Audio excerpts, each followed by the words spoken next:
بسم اللہ الرحمن الرحیم۔ لائق عزت تکریم سامعین مکرم، اللہ ذو الجلال جو ہم سب کے خالق و مالک ہیں، مالک الملک نے ایک فیصلہ سنا دیا ہے کہ جو شخص بھی کوشش کرتا ہے ہم اس کی کوشش کو ضائع نہیں ہونے دیں گے، بلکہ اس کی کوشش کی وجہ سے اس کو راہ راست پہ چلائیں گے۔ اور ایسے لوگ جو احسان کرنے والے ہیں ان لوگوں کو اللہ ذو الجلال اپنا ساتھ، اپنی رحمت نصیب فرمائیں گے۔ رسول اللہ صلی اللہ علیہ وآلہ وسلم نے امت کی تربیت اور امت کی رشد و ہدایت کے لیے دسیوں سنہری تعلیمات چھوڑی ہیں۔ ہر موقع پر، ہر مناسبت سے آپ کی رہنمائی ہمیشہ اعلیٰ اور عرفہ رہی ہے۔ رمضان المبارک کا یہ مبارک مہینہ، اس کے بارے میں بھی آپ صلی اللہ علیہ وسلم نے صحابہ کرام کو تعلیمات بھی دی اور اسے ثمر آور بنانے کے لیے طریقے بھی بتائے۔ مسند احمد کی روایت ہے، رسول اللہ صلی اللہ علیہ وسلم نے فرمایا، قد جاءکم شہر رمضان شہر مبارک، رمضان المبارک کا مہینہ آ گیا ہے اور یہ بہت برکتوں والا مہینہ ہے۔ افترض اللہ علیکم صیامہ، اللہ تعالیٰ نے تم پر اس مہینے کے روزوں کو فرض قرار دیا ہے۔ یفتح فیہ ابواب الجنہ، یہ اتنا برکتوں والا مہینہ ہے، اس مہینے میں جنت کے دروازوں کو کھول دیا جاتا ہے۔ وَيُغْلَقُ فِيهِ أَبْوَابُ الْجَحِيمِ، اور جہنم کے دروازوں کو بند کر دیا جاتا ہے۔ وَتُغَلُّ فِيهِ الشَّيَاطِينِ، اور اس مہینے میں شیطانوں کو قید کر دیا جاتا ہے۔ فِيهِ لَيْلَةٌ خَيْرٌ مِّنْ أَلْفِ شَهْرٍ، اس مہینے میں ایک ایسی برکتوں والی رات ہے جو 1000 مہینے سے افضل ہے، 1000 مہینے سے افضل ہے۔ اس لیے فرمایا، من حرم خیرہا فقد حرم، لیلۃ القدر کی خیر و برکت سے جو محروم کر دیا گیا اس سے بڑا کوئی محروم نہیں۔ 83 سال 4 مہینے کی عبادت ایک طرف اور ایک رات کی عبادت دوسری طرف، اس سے یہ پتہ چلا کہ اللہ تعالیٰ کی کتنی رحمت وسیع ہے کہ کسی کی 93 سال اگر عمر ہوگی تبھی تو وہ 83 سال نماز پڑھے گا۔ 83 سال 4 ماہ کی عبادت کے برابر یہ ایک رات ہے۔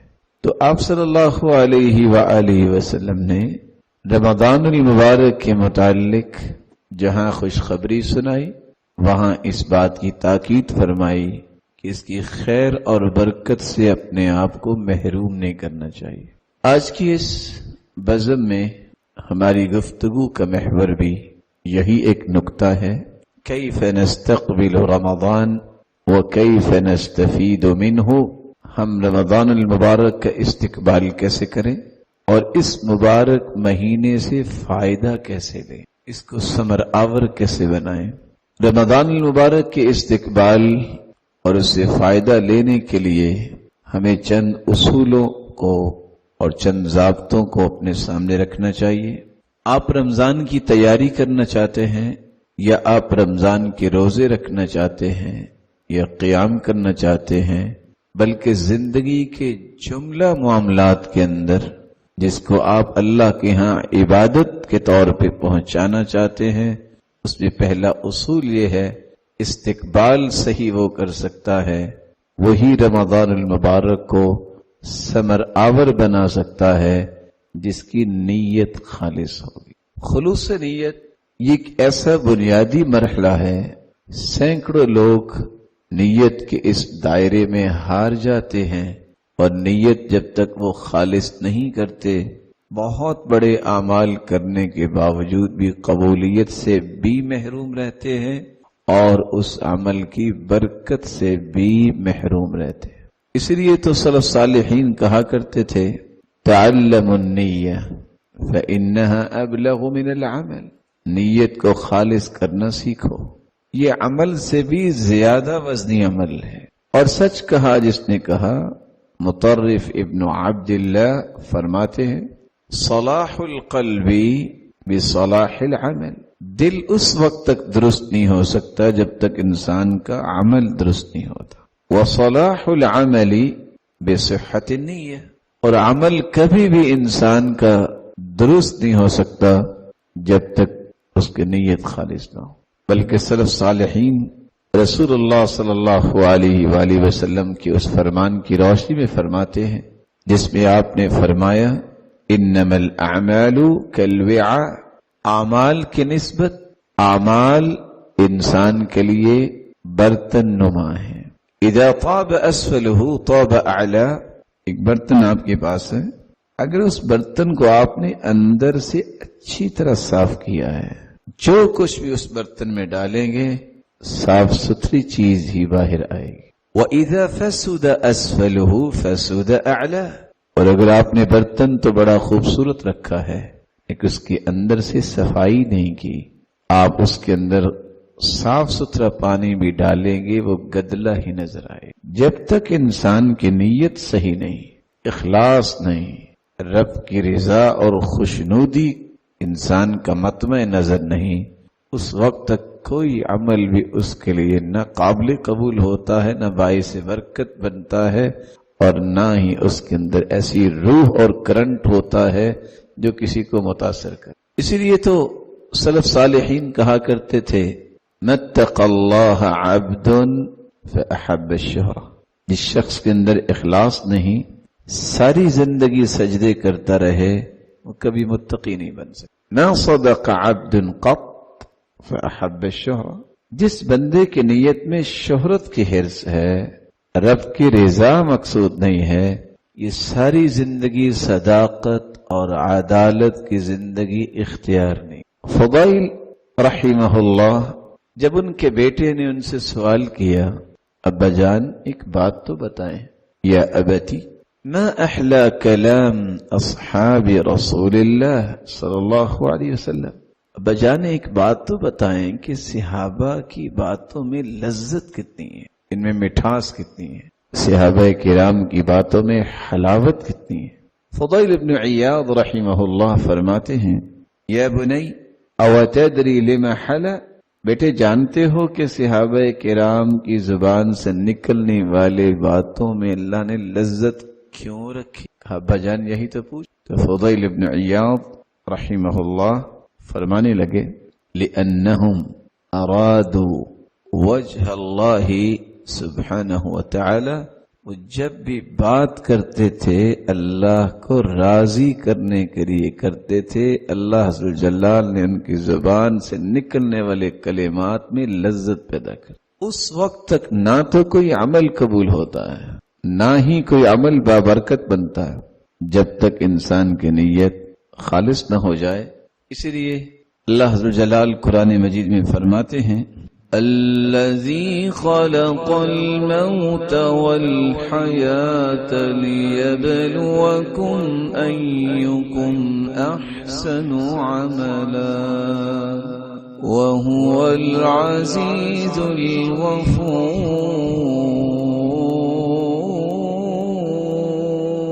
الغفور۔ یہ موت و حیات کی ترتیبات اللہ تعالیٰ نے بنائی اس لیے ہے وہ دیکھے کون ہے اچھا عمل کرنے والا۔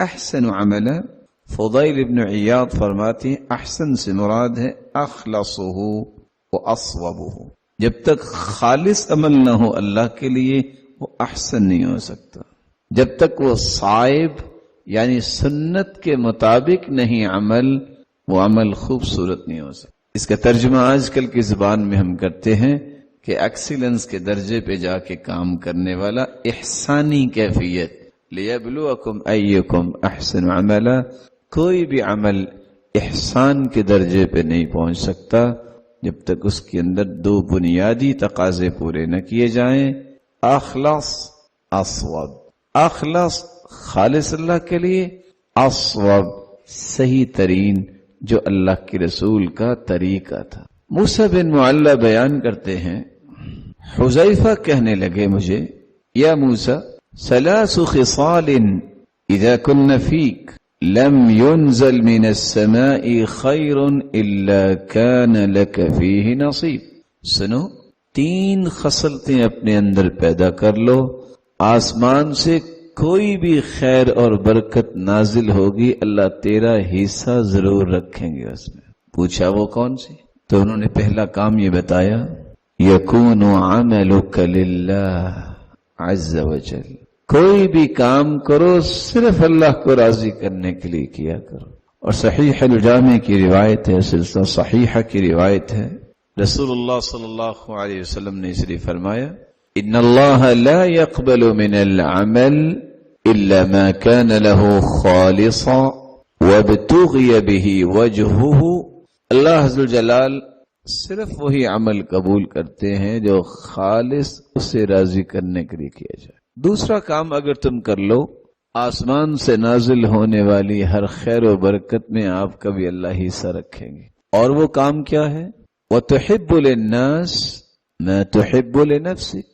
جو اپنے لیے آپ پسند کرتے ہو لوگوں کے لیے بھی پسند کیا کرو. تمہیں پسند ہے نا کہ لوگ تمہاری عزت کریں تو تم پہلے عزتیں دیا کرو. تم چاہتے ہو نا کہ لوگ تمہارے لیے دعا کریں تو ان کی دعاؤں سے پہلے اپنے ہاتھ اٹھا کے ان کے لیے دعائیں کیا کرو. تم چاہتے ہو نا لوگ آپ کو خوشیاں دیں تو معاشرے میں پہلے خوشیاں تقسیم کرنا سیکھو. تیسرا کام، وَهَذِهِ الْكِسْرَةُ تَرْفَعُهَا مَا قَدِرْتَ.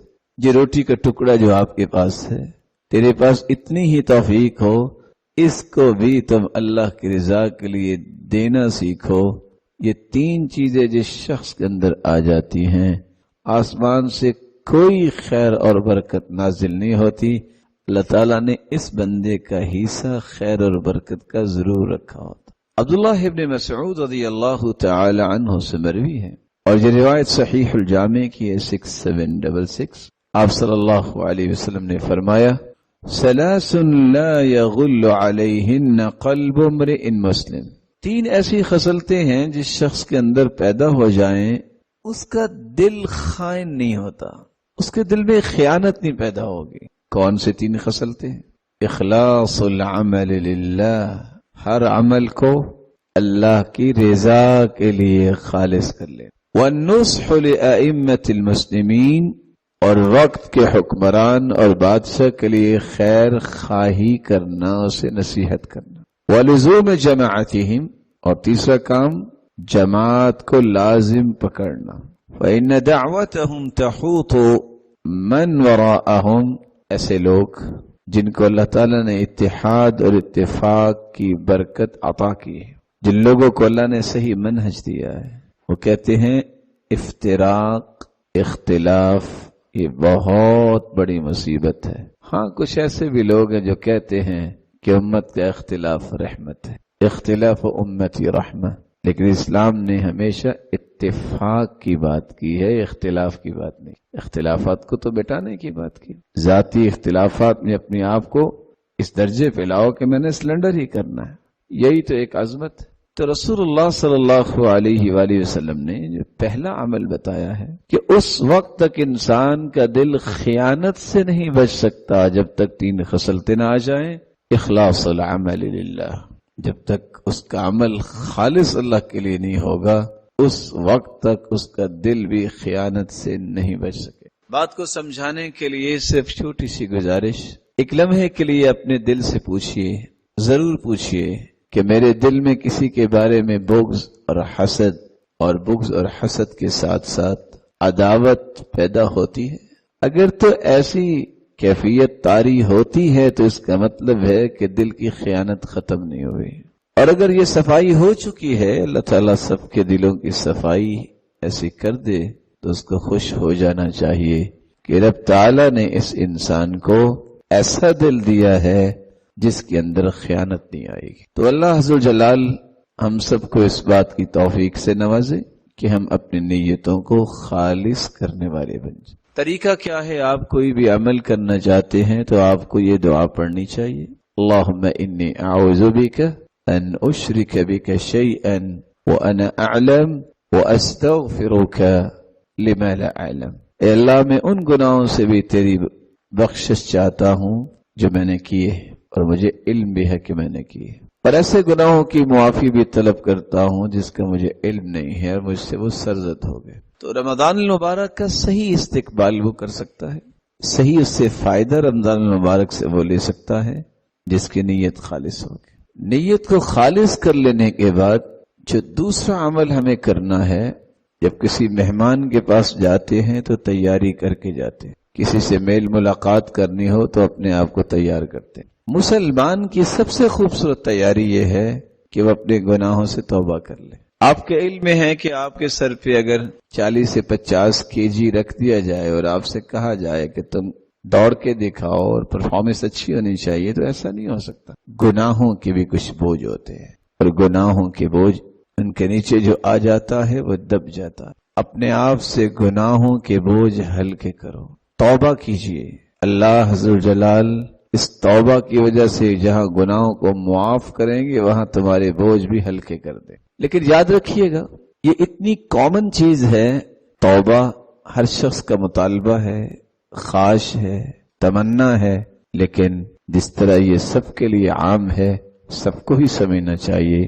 جب تک 7 شرطیں نہیں ہوتی اس وقت تک توبہ بھی اللہ کے ہاں قبول نہیں ہوتی۔ پہلی شرط جو آپ نے ابھی سنی ہے، اخلاص۔ دوسری شرط، اس انسان کو اعتراف جرم کرنا چاہیے اللہ کے سامنے بیٹھ کر۔ ان العبد اذا اعترف ثم تاب تاب اللہ علیہ، رسول اللہ صلی اللہ علیہ وآلہ وسلم نے فرمایا، بندہ جب اعتراف کر لیتا ہے، اقرار کر لیتا ہے، اللہ مجھ سے ہو گیا، میرے مالک میں مانتا ہوں مجھ سے غلطی ہو گئی، میں بھول گیا۔ اس اعتراف کی قیمت کتنی ہے؟ صحیح بخاری کی روایت جو آپ نے سنی 2661 کہ یہ شخص اعتراف کرنے والا اللہ کی رحمت کا مستحق بنتا ہے، اللہ عز و جلال اسے اس اعتراف کی وجہ سے معاف کر دیتے۔ تیسری شرط یہ ہے توبہ کی قبولیت کی کہ انسان اخلاص کے ساتھ جو توبہ کر رہا ہے، اقرار کر رہا ہے، اس اقرار کے ساتھ بدعت کا مرتکب نہ ہو، کیونکہ بدعت ایک ایسا گناہ ہے جس کے بارے میں رسول اللہ صلی اللہ علیہ وسلم نے فرمایا، صحیح الجامع کی روایت ہے 1699 اور سلسلہ صحیحہ کی روایت ہے 1620، ان اللہ احتجر التوبہ عن کل صاحب بدعہ۔ یہاں 3 لفظ کا استعمال ہوا ہے، احتجر، احتجز اور احتجب۔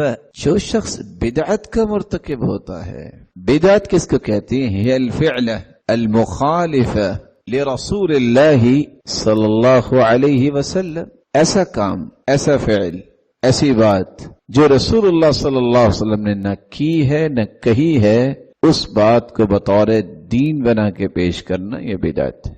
آپ صلی اللہ علیہ وسلم نے فرمایا، بدعتی انسان اتنا بدبخت بن جاتا ہے کہ وہ اللہ کی رحمت سے کس طرح دھتکارا جاتا ہے۔ احتجر التوبہ، اللہ عز و جلال اس کی توبہ کو قبول ہی نہیں کرتے جب تک وہ بدعت کو چھوڑ نہیں دیتا۔ رب تعالیٰ ایسے انسان کو دیکھنا بھی پسند نہیں کرتے، چاہے جائے کہ اس کی توبہ قبول ہو۔ اللہ تعالیٰ اس کی توبہ کو روک لیتے ہیں، چاہے جائے کہ اس کی توبہ قبول کی۔ آپ صلی اللہ علیہ وآلہ وسلم نے جو تیسری بات سمجھائی ہے، بدعت کو جب تک چھوڑ نہیں دیتا، سیدنا حسن بصری رحمت اللہ علیہ فرماتے ہیں، حتی یدعها، جب تک وہ بدعت کو ترک نہیں کر دیتا، چھوڑ نہیں دیتا، اس کی توبہ بھی قبول نہیں۔ اور یہاں رک کے میں ایک بات آپ کی خدمت میں رکھنا چاہوں گا۔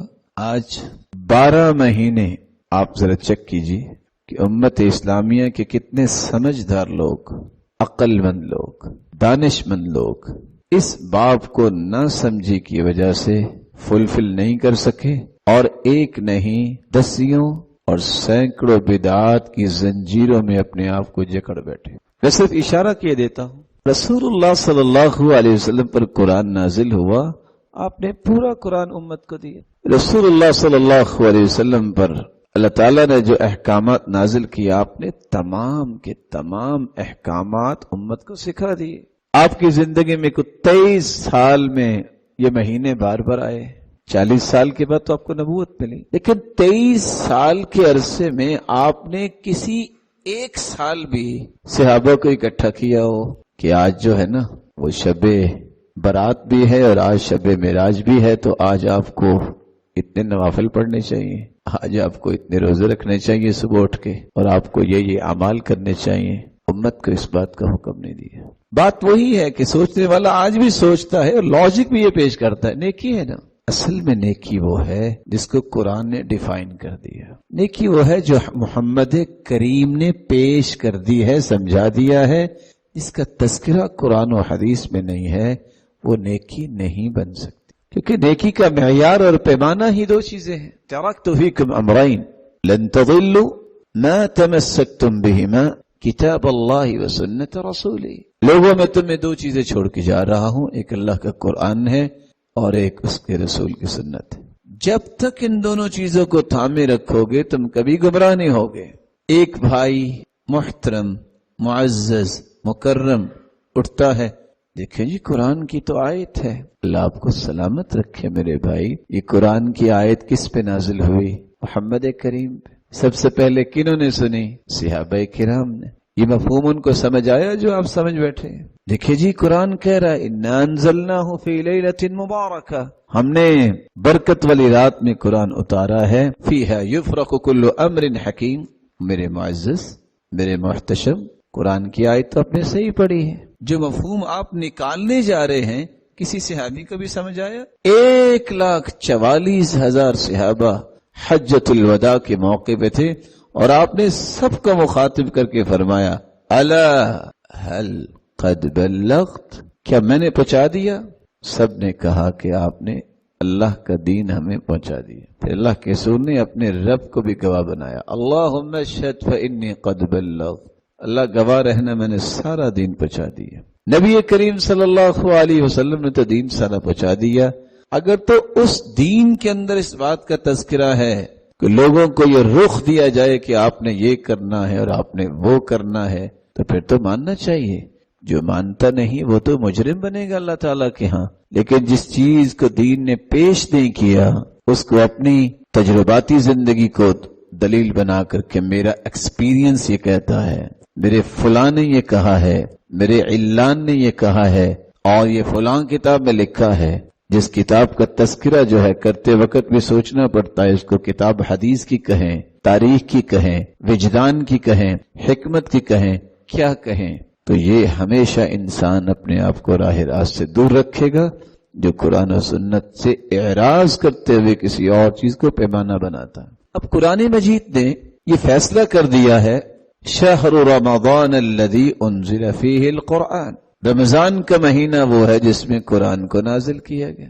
انا انزلناہ فی لیلۃ القدر، ہم نے قرآن کو نازل کیا لیلۃ القدر میں۔ انا انزلناہ فی لیلۃ مبارکہ، ہم نے قرآن کو نازل کیا برکت والی رات میں۔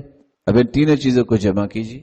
قرآن مجید لیلۃ القدر میں نازل ہوا جو برکت والی رات ہے جو رمضان میں ہوتی۔ لیلۃ القدر کس مہینے کی رات؟ یہ کتنی کامن سینس ہے کہ قرآن اللہ تعالیٰ نے لیلۃ القدر میں نازل کیا اور وہ برکت والی رات ہے اور وہ رمضان میں ہوتی ہے۔ وہاں اگر یہ مفہوم نکال لیا جائے کہ آج اللہ تعالیٰ جو ہے وہ اتریں گے، نزول فرمائیں گے، اور جو جاگ رہا ہوا اس کو برات مل جائے گی، گناہ معاف ہو جائیں گے۔ صحیح بخاری کی روایت ہے ينزل ربنا تبارك وتعالى كل ليلة إلى السماء الدنيا حين يبقى ثلث الليل الآخر۔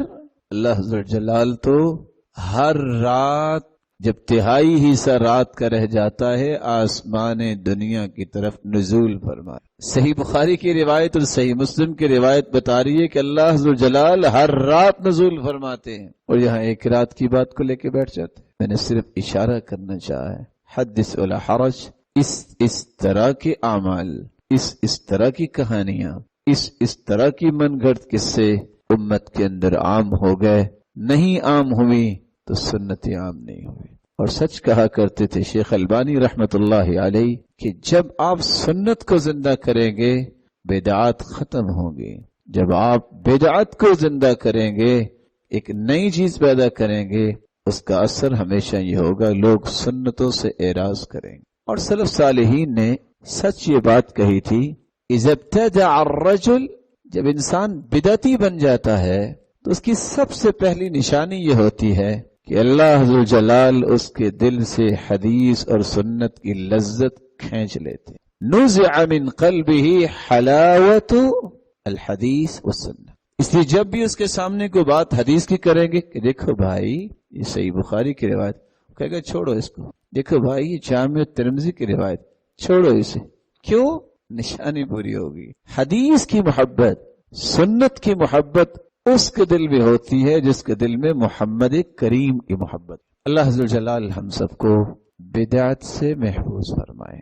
اور آپ صلی اللہ علیہ وآلہ وسلم نے یہ جو ایک کلمہ بول دیا ہے کہ اللہ عز و جلال بدعتی کو دیکھنا بھی پسند نہیں کرتے جب تک وہ بدعت کو چھوڑ نہیں دیتا. فضیل ابن عیاض رحمہ اللہ تعالی اس لیے کہا کرتے تھے من وقر صاحب بدعہ فقد اعانہ علی ہدم الاسلام. اس لیے جو بدعتی کی عزت کرتا ہے اس نے ایمان کی عمارت کو منہدم کرنے میں مدد کی. اور میں نہیں سمجھتا کہ امام مالک نے کتنی پیاری بات کی. ایک تو وہ یہ کہا کرتے تھے کہ جو لوگ یہ کہتے ہیں کہ یہ دین ہے اور قرآن و حدیث میں اس کا وجود نہیں، وہ نعوذ باللہ کہنا یہ چاہتے ہیں کہ اللہ کے رسول نے خیانت کی ہے، امت کو صحیح دین پہنچایا نہیں ہے. اور جو اللہ کے پیغمبر کو خائن کہنے والے ہیں وہ دنیا کے سب سے بڑے خائن خود ہیں. اس لیے وہ کہا کرتے تھے کہ جس شخص کا یہ ذہن بن جائے کہ بس یہ بات دین ہے اور اس کا تذکرہ قرآن میں نہیں ہے، حدیث میں نہیں ہے، لا یسلم علیہم، وہ اس لائق نہیں ہے کہ اس کو سلام کی. کیوں اتنی بڑی بات انہیں کہہ دی؟ کیونکہ یہ اللہ کے پیغمبر کے بارے میں اس کے نظریات درست نہیں ہیں. جس ہستی نے تو صحابی کہتے ہیں جب یہودیوں سے بات ہوئی تو یہودی کہتے ہیں کہ آپ کے نبی کو تو کیا کمال اللہ نے دیا، اس نے آپ کو یہاں تک طریقہ بتا دیا ہے کہ آپ نے قضاء حاجت کیسے کرنی. اس طرح وہ امت کی تربیت اور تزکیے کا خیال کرتے. آج اس نبی کے بارے میں اگر یہ کوئی کہہ دے کہ اس نے کوئی بات چھپا لی تھی، نعوذ باللہ من ذالک، یا وہ پوری باتیں بتا کے نہیں گئے، ایسے ایمان سے پناہ مانگنی چاہیے اور اللہ تعالیٰ سے عافیت مانگنی چاہیے. توبہ اس وقت قبول ہوتی ہے جب اخلاص ہو. توبہ اس وقت قبول ہوتی ہے جب اقرار ہو، مانے مجھ سے غلطی ہوئی ہے. توبہ اس وقت قبول ہوتی ہے جب انسان بدعت کا مرتکب نہ ہو. چوتھی شرط، توبہ اس وقت قبول ہوتی ہے کہ آپ جس گناہ سے توبہ کر رہے ہیں اس گناہ کو بھی چھوڑ دیں. صحیح الجامع کی روایت ہے 1670. آپ صلی اللہ علیہ وسلم نے فرمایا ان العبد اذا اخطأ خطیئہ نکتت فی قلبہ نکتت سوداء فإنه نزع واستغفر وتاب ثقل قلبه. بندہ جب کوئی غلطی کرتا ہے، گناہ کرتا ہے، اس کے دل میں ایک سیاہ نقطہ لگ جاتا ہے. فإنه نزع، اگر وہ اس گناہ کو چھوڑ دیتا ہے، گناہ کو چھوڑنے کے بعد استغفار کرتا ہے، توبہ کرتا ہے، تو دل دوبارہ اس کا سفید ہو جاتا ہے. لیکن اگر وہ توبہ نہیں کرتا، گناہ کو ترک نہیں کرتا، تو یہ دل ایک نہ ایک دن نقطے لگ لگ کے سیاہ ہو جاتا ہے. اللہ تعالی ہمارے دلوں کو صاف اور شفاف اور نقی بنائے. پانچویں شرط یہ ہے، کچھ لوگوں کو گناہ کر کے بھی شرمندگی محسوس نہیں ہوتی، ملامت نہیں ہوتی.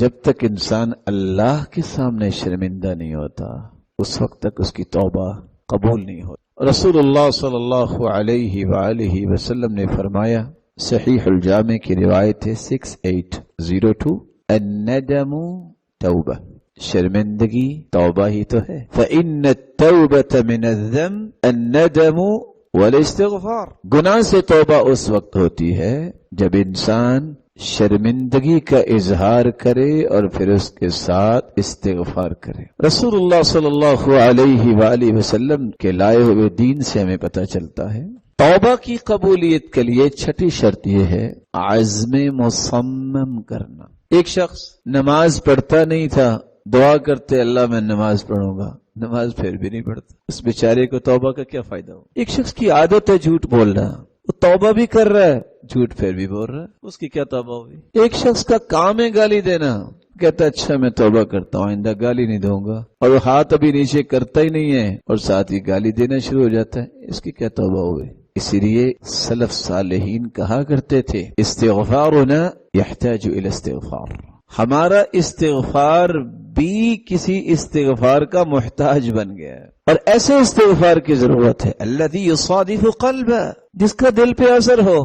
آپ ہاتھ میں کو 200-500 دانے کی تسبیح پکڑی ہوئی ہے اور اس کو پھیر رہے ہیں، دکان پہ بیٹھے اور ساتھ جھوٹ بول رہے ہیں، یہ تسبیح آپ کو چھڑا لے گی؟ آپ کی زبان میں صداقت ہونی چاہیے، آپ کی زبان پہ عدالت کی بات ہونی چاہیے، آپ کے اندر ثقافت ہونی چاہیے۔ آپ صرف کتاب و سنت کی بات کرنے والے ہیں، آپ کو کسی کا خوف نہ ہو کہ کون راضی ہوتا ہے کون ناراض ہوتا ہے، کیونکہ آپ مکلف اس بات کے ہیں کہ رب کو راضی کریں۔ وَلْيَرْضَ مَنْ يَرْضَ وَلْيَسْخَطْ مَنْ يَسْخَطْ اذا رضی من فی السماء، جب آسمانوں کا مالک اور زمینوں کا مالک راضی ہو جائے تو کوئی ناراض ہو یا راضی ہو تمہیں اس بات پہ کبھی بھی سروکار نہیں ہونی چاہیے۔ اس لیے گناہ کو چھوڑتے وقت مت دیکھیں میں نے اگر یہ گناہ چھوڑ دیا تو والد محترم کیا کہیں گے، والد گرامی کیا کہے گی، معاشرہ کیا کہے گا، دوست کیا کہیں گے، کیا کہیں گے؟ کہہ لیں جب تم اللہ کے پیارے بننے لگے ہو تو تمہیں پریشانی کیا ہے؟ ہوتا ہے ایسا، 4 دوست تھے، ان میں سے ایک نیک بننے لگا،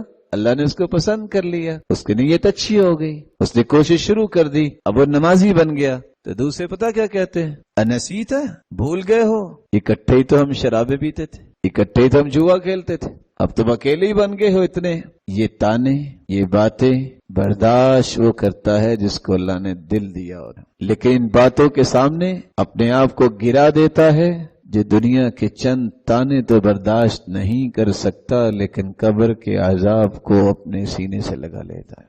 مت دیکھو کون کیا کہتا ہے، یہاں میں آپ کی خدمت میں ایک گزارش کروں گا، زندگی کا کوئی رخ بنانا ہے تو یہ دیکھو اللہ عز و جلال کیا فرماتے ہیں، لوگ کیا کہتے ہیں تو بزدل لوگوں کی باتیں ہیں۔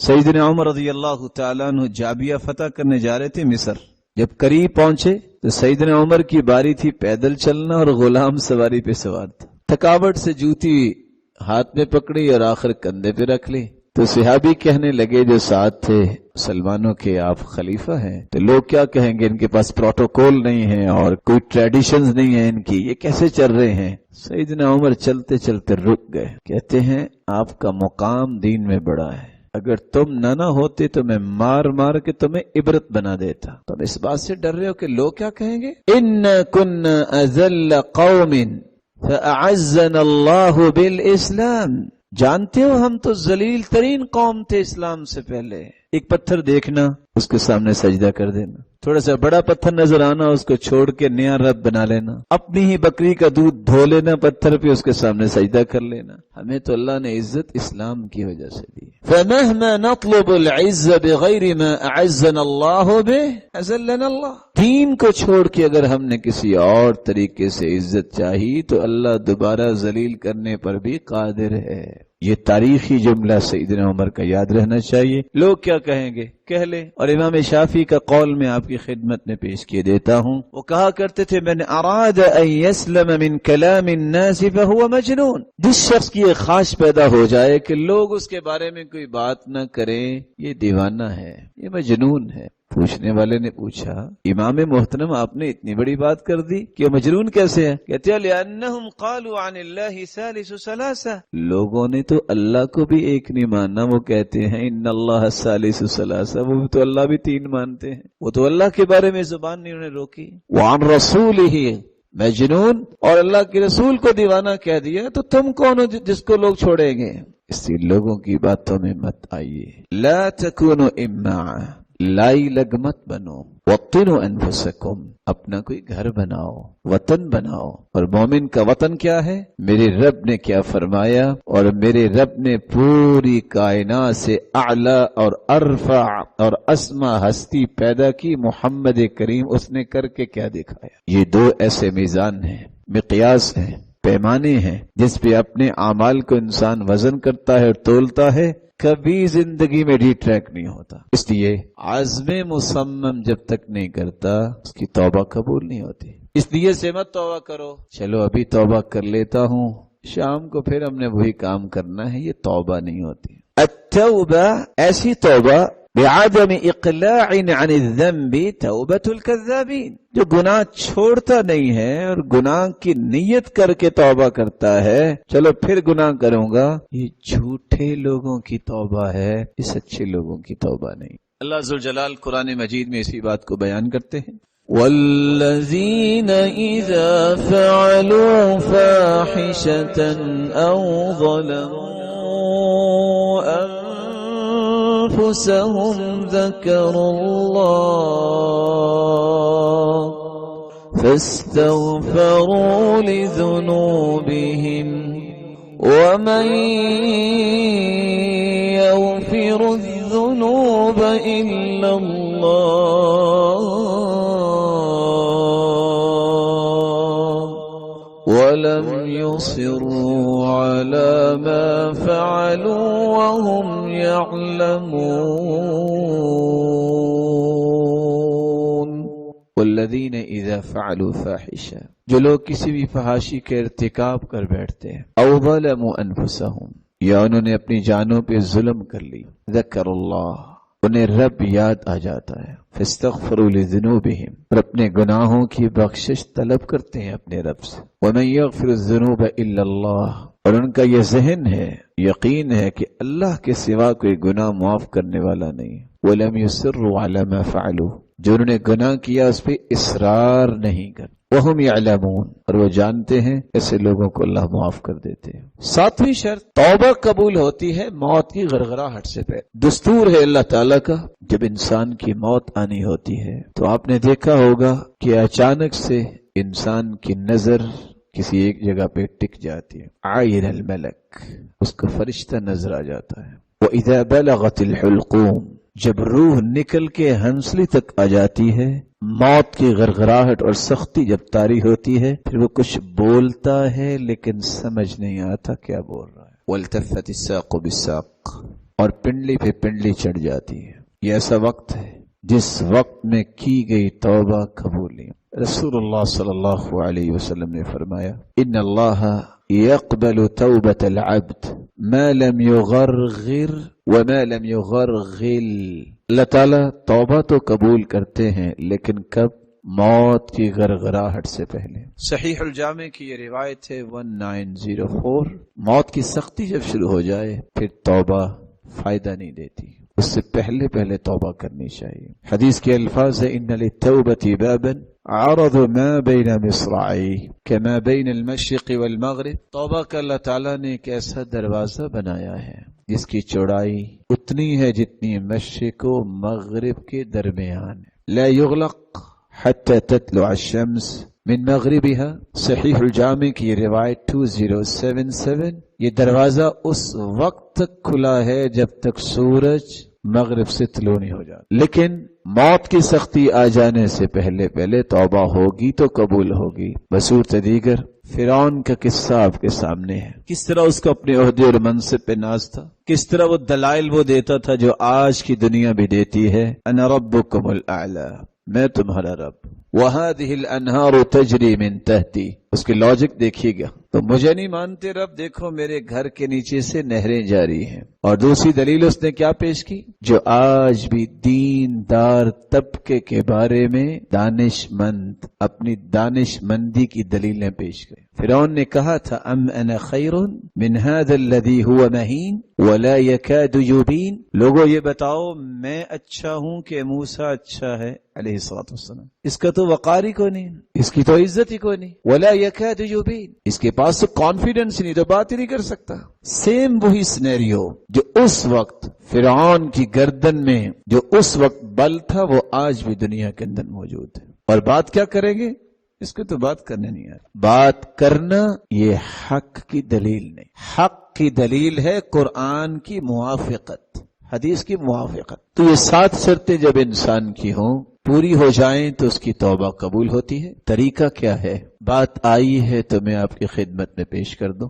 سیدنا ابوبکر صدیق رضی اللہ تعالی عنہ، اللہ کے رسول صلی اللہ علیہ وسلم نے انہیں یہ حکم دیا تھا، جو انسان وضو کرتا ہے، خوبصورت وضو کرتا ہے، فَأَحْسَنَ وُضُوءَهُ، اور پھر 2 رکعتیں پڑھتا ہے، 2 رکعتیں پڑھنے کے بعد جب وہ یہ کمزور ہاتھ اللہ کی طرف اٹھا لیتا ہے، اور ہاتھ اٹھانے کے بعد دو مرتبہ یہ کہہ دیتا ہے رب اغفر لی، رب اغفر لی، ادھر زبان سے دو مرتبہ یہ ادا کرتا ہے، رب تعالیٰ کے دو فیصلے نازل ہو جاتے ہیں۔ اللہ پہلے تو اپنے فرشتوں سے کہتے ہیں انظروا الی عبدی، میرے فرشتوں اس میرے بندے کی طرف دیکھو، علم عبدی ان لہ ربا یغفر الذنوب، دیکھو اس بندے کو آج یقین ہو گیا ہے کہ اس کا کوئی رب بھی ہے جو معاف کرنے والا۔ پھر اللہ عز و جلال مخاطب ہوتے ہیں اپنے بندے کی طرف، اور حدیث کے الفاظ کیا ہیں؟ اللہ فرماتے ہیں عبدی، وہ میرے بندے ہیں، اعمل ما شئت فقد غفر لک، تو سچی توبہ کرنے آ گیا، تو نے آج تک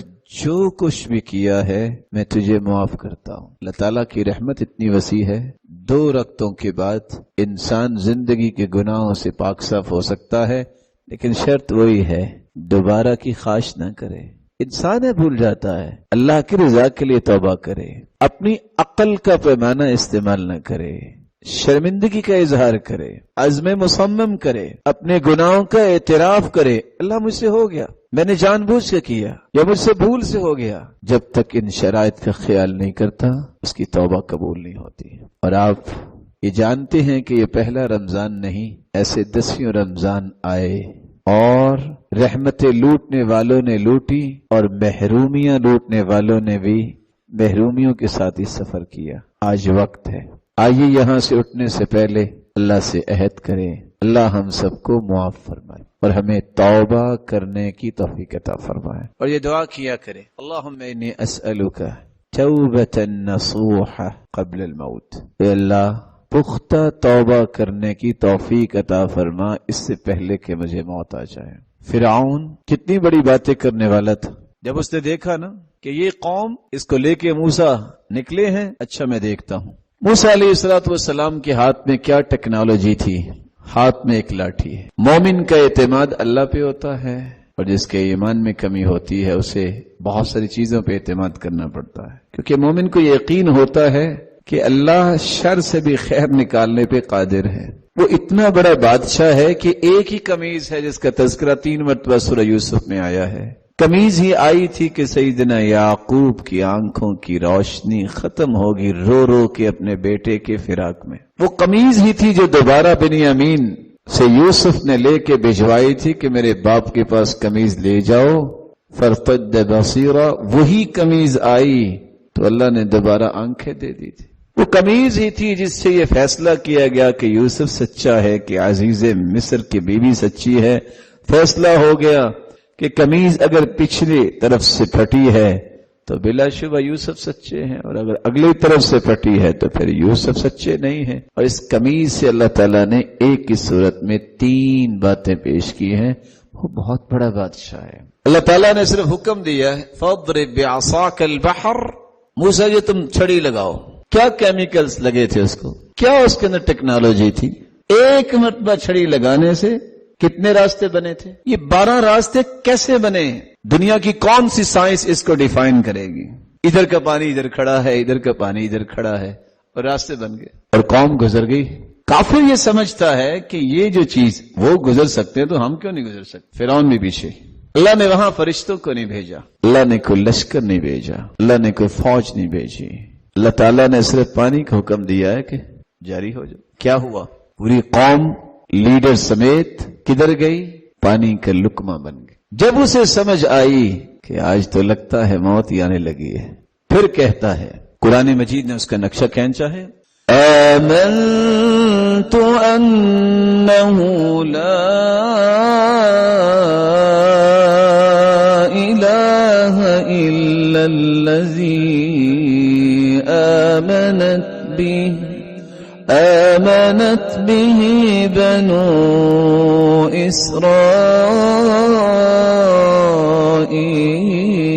اسرائیل وأنا من المسلمین۔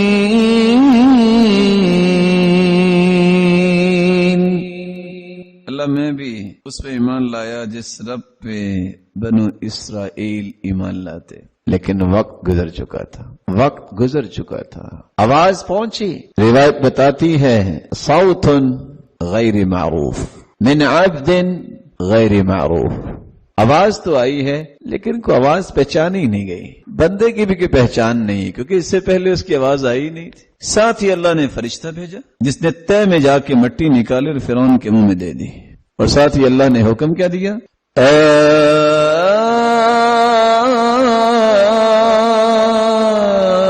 الآن وقد عصيت قبل وكنت من المفسدين فاليوم ننجيك ببدنك لتكون لمن خلفك آية وإن كثيرا من الناس عن آياتنا لغافلون۔ اب یاد الآن وقد عصيت قبل، آج تک تو تم نے میری نافرمانی کی، وكنت من المفسدين، تمہارا تو تھیم ہی زندگی کا فساد تھا، فاليوم ننجيك ببدنك لتكون لمن خلفك آية، آج صرف میں تجھے موت نہیں دوں گا بلکہ دنیا کے لیے عبرت بناؤں گا۔ پانی کو حکم دیا، پانی نے اچھال کے پھینکا، وہ جو کمزور دل تھے نا کچھ جو کہتے انا لمدرکون، کہیں فرعون اور اس کی قوم پیچھے سے ہمیں پکڑ نہ لے، وہ دیکھ رہے تھے کہ یہ تھا جو اپنے آپ کو رب کہا کرتا، عبرت بنا دی۔ مومن کا یہ اعتماد ہونا چاہیے کہ میرا رب اگر میں سچی توبہ کر لوں تو میرے صرف گناہوں کو ہی معاف نہیں کرے گا بلکہ ان گناہوں کو نیکیوں میں تبدیل کرنے پر بھی قادر ہے، وہ مالک ہے۔ اس بات کو سمجھانے کے لیے میں صرف آج کل کے حالات کے تناظر میں ایک بات پیش کر دیتا ہوں۔ آپ میں سے کون کون بھائی ہیں جو کمپیوٹر آپریٹ کرتے ہیں، جن کے پاس کچھ علم ہے کمپیوٹر کا؟ کوئی ایسا سسٹم آج تک آیا ہے کہ جس میں آپ لکھیں بسم اللہ اور فونٹ تبدیل کریں تو اعوذ باللہ ہو جائے؟ ہوا ایسا؟ یہ تو ہو سکتا ہے کہ آپ خط ریقہ میں لکھ رہے ہیں تو آپ فونٹ لگائیں تو خط نستعلیق میں چلا جائے، یہ خط دیوانی بن جائے، یہ تو چینج ہو سکتا ہے، لیکن میٹر بھی چینج ہوتا ہے۔ یہ سسٹم صرف میرے رب کے پاس، اور وہ سسٹم کیا ہے؟ إِلَّا مَن تَابَ وَآمَنَ وَعَمِلَ عَمَلًا صَالِحًا فَأُولَئِكَ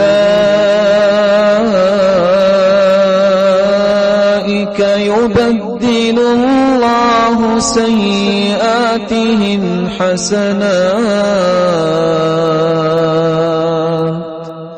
وَكَانَ اللَّهُ غَفُورًا رَحِيمًا۔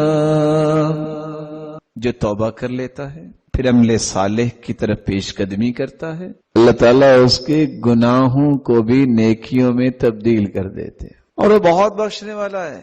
اللہ تعالیٰ کی رحمتوں کی وسعت دیکھیے، اللہ تعالیٰ صرف گناہ معاف نہیں کرتے، یہ نہیں کہتے اچھا اس کے یہ گناہ مٹا دو، ظاہر لکھتے وقت بھی وقت لگا ہے تو مٹاتے وقت بھی تو وقت ہی لگے گا نا۔ اللہ تعالیٰ کیا فرماتے ہیں؟ یبدل اللہ سیئاتہم حسنات، آرڈر اتنا ہی پاس ہوتا ہے برائیوں کو نیکیاں بنا دو، بن گئی۔ اور کتنے خوش نصیب ہیں لوگ جن کا یہ یقین ہوتا ہے۔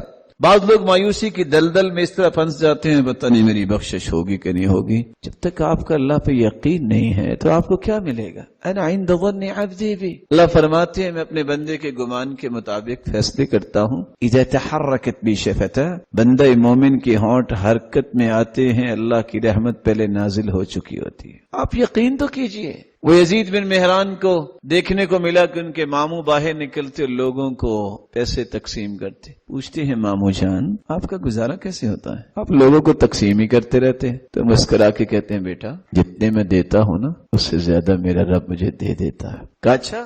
گھر گئے جو درم و دینار رکھے تھے نا لا کے تقسیم کر دی۔ ایک دن گزرا، 2 دن، 3 دن، کہتے ماموں جان مجھے تو نہیں ملے۔ کہا بیٹا اللہ کو آزماتے نہیں، اللہ پہ یقین کرتے ہیں۔ اللہ کو آزمانے کی چیز چھوڑی ہے، وہ تو خالق ہے، مالک ہے۔ جب تم یقین کرو گے تو تب یہ ملے گا۔ اور حدیث بھی یہ کہتی ہے صلاح اول هذه الامه بالزهد واليقين ويهلك آخرها بالبخل والعمل، اس امت کے پہلے لوگوں کو کامیابی ملی تو یقین کی وجہ سے، زہد کی وجہ سے، اور اس امت کے آخر میں لوگ ہلاک ہوں گے تو لمبی امیدوں کے ساتھ اور بخل کی وجہ سے۔ وَأَيُّ دَاءٍ أَدْوَى مِنَ الْبُخْلِ، بخل سے بڑھ کے دنیا میں کوئی بیماری اتری ہی نہیں۔ یہ مال کا بخل ہو، یہ دین کا بخل ہو، یا زندگی کے کسی زاویے میں بخل ہو، تو رمضان سے فائدہ میں اس وقت تک نہیں لے سکتا۔ میری صحیح تیاری جو رمضان کی ہے، اس کے استقبال کرنے کی جو تیاری کے جو اصول ہیں، وہ آپ نے 3 اصول سنے کہ نیت کو خالص کریں، توبہ کریں، اور تیسرا اپنے دل کو پہلے صاف کیجئے۔ آپ ایک مبارک مہینے کی طرف جانے لگے ہیں، جب تک دل کی صفائی نہیں ہوگی آپ اس رمضان سے فائدہ نہیں اٹھا سکتے۔ عبداللہ ابن مسعود رضی اللہ تعالی عنہ سے سوال کیا گیا، کیف کنتم تستقبلون رمضان، بتائیے صحابہ کرام رمضان کا استقبال کیسے کیا کرتے تھے؟